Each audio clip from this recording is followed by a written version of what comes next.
அனைவருக்கும் வணக்கம். இன்றைய தினம் குழந்தைக்கூட பூச்சி தொடர்பாக முக்கோணங்கள் தொடர்பாக முக்கோணங்களை எவ்வாறு அடையாளம் காணலாம் என்பது தொடர்பாக நாங்கள் இன்றைய தினம் பார்க்கின்றோம். அந்த வகையில் கடந்த காலங்களில் நாங்கள் ஒற்றையடி இரட்டை தொடர்பாக பார்த்திருக்கின்றோம்.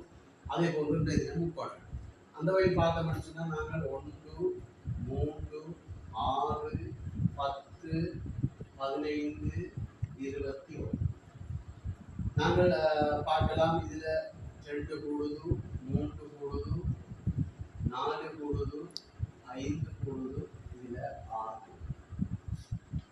அந்த வகையில் பார்த்தோம்னா எங்களுக்கு குறைய வரும்போது இது நாங்கள் இப்படி நாங்கள் பார்க்கலாம். அடுத்தது 7 கூடும், அடுத்தது 8 கூடும், அடுத்தது 9 கூடும், 10 கூடும்.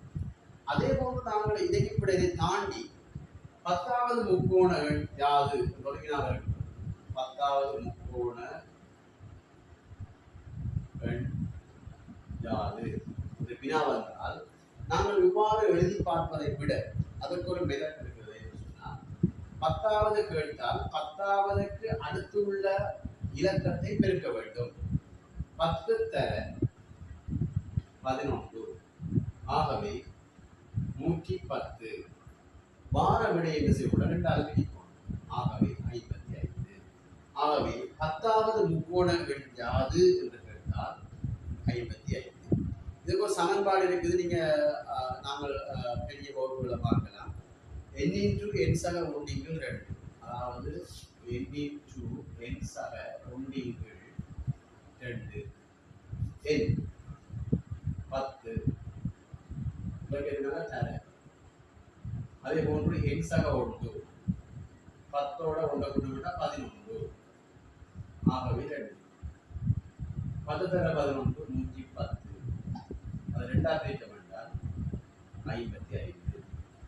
ஆகவே இது நாங்கள் பெரிய பிள்ளைகள் பெரிய வகுப்புகளில் நாம் இதை பயன்படுத்திக் கொள்ளலாம்.